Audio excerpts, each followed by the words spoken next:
Assalamualaikum warahmatullahi wabarakatuh. Kembali saudara-saudara, saya akan menyampaikan tentang materi sosiologi pemerintahan. Saya sendiri Juli Kodir, dosen di Ilmu Pemerintahan Fakultas Visipol UMY. Mata kuliah ini adalah sosiologi pemerintahan. Kali ini saya akan berbincang dengan saudara tentang kekerasan politik. Orang mengatakan kok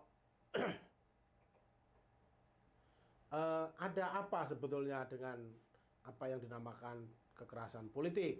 Kekerasan politik itu adalah sebuah kejadian yang dilakukan oleh seseorang atau oleh kelompok untuk menentang negara, seperti dikemukakan oleh Ted Robert Gore.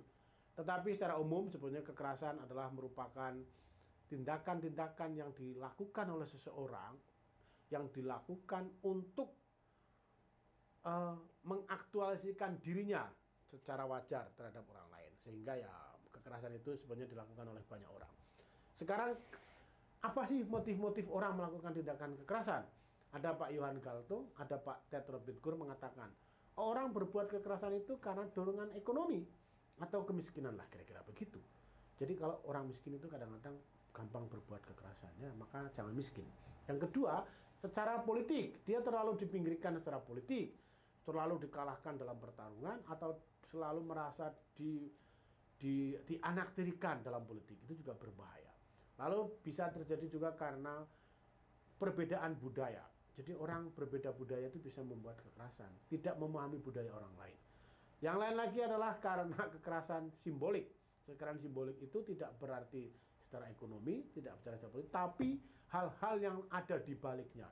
Biasanya biasa menggunakan ungkapan-ungkapan atau bahasa, atau menggunakan apa yang dia pakai, dia pergunakan, atau posisi yang ada. Jadi misalnya saya sebagai bos lalu kemudian menindak atau menuduh atau menindas anak buah saya. Kamu tahu nggak, saya ini bos. Nah, misalnya begitu. Itu namanya kekerasan simbolik karena kekuasaan. Dan yang lain-lain. Kamu tahu nggak mobil ini harganya berapa? Misalnya begitu. Nah, maka dia akan menunjukkan kekerasan kepada anak buahnya karena soal apa yang dia miliki dan yang lain-lain. Tapi juga bisa terjadi karena kekecewaan yang luar biasa.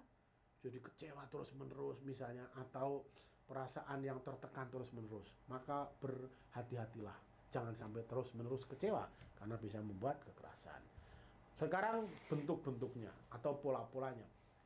Biasanya orang berbuat kekerasan dikatakan sekurang-kurangnya ada 3. Yang pertama, kekerasan itu bisa bersifat langsung, yaitu kelihatan, misalnya membunuh orang, itu kan kelihatan, menembak orang, kelihatan, atau menghancurkan fasilitas punya orang lain, motornya dirusak, mobilnya dirusak, rumahnya dirusak, dan yang lain-lain.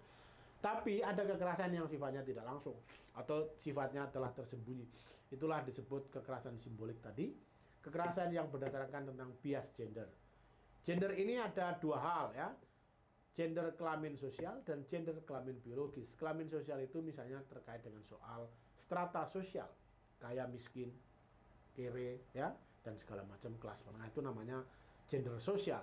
Tapi bisa juga gender secara biologis, yaitu laki-laki, perempuan, transgender, dan yang lain-lain. Itu bisa terjadi kekerasan juga. Yang kedua adalah ada kekerasan berdasarkan ideologi.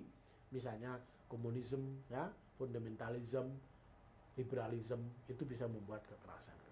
Pasar bebas itu bagian dari kekerasan ideologi.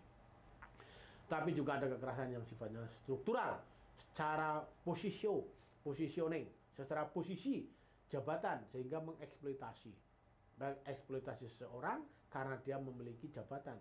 Tapi juga kekerasan itu dilakukan secara institusional, secara tersistem, terlembaga. Itu bisa terjadi. Nah, sekarang siapa sih sebetulnya para aktor pembuat kekerasan? Bisa negara, dilakukan oleh para aparat pembuat kebijakan, bisa dilakukan oleh mereka yang punya senjata, apakah itu polisi, apakah itu tentara. Kemudian bisa secara struktur sosial, yaitu para orang-orang yang berada di dalam lingkaran-lingkaran sosial. Misalnya mereka para pemilik modal besar, mereka para penguasa-penguasa budaya, atau para tokoh-tokoh adat dan segala macam. Lalu kemudian kekerasan aktornya dilakukan oleh masyarakat atau komunitas, baik secara individu ataupun secara bersama-sama. Yaitu misalnya ada kelompok preman bayaran. Kalau di Jakarta ada kelitih, itu biasanya individu tapi juga bisa bersama-sama. ada broker, dan juga masyarakat sipil.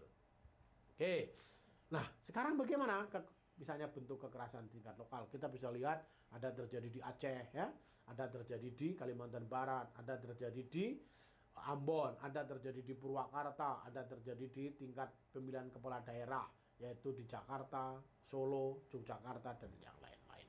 Sebab itu kita harus berhati-hati tentang kekerasan politik, karena bisa dilakukan oleh banyak orang dan bisa dilakukan di pusat ataupun di daerah. Silakan selanjutnya Anda baca dari literatur yang saya kemukakan. Bila taufiq wal hidayah. Assalamualaikum warahmatullahi wabarakatuh.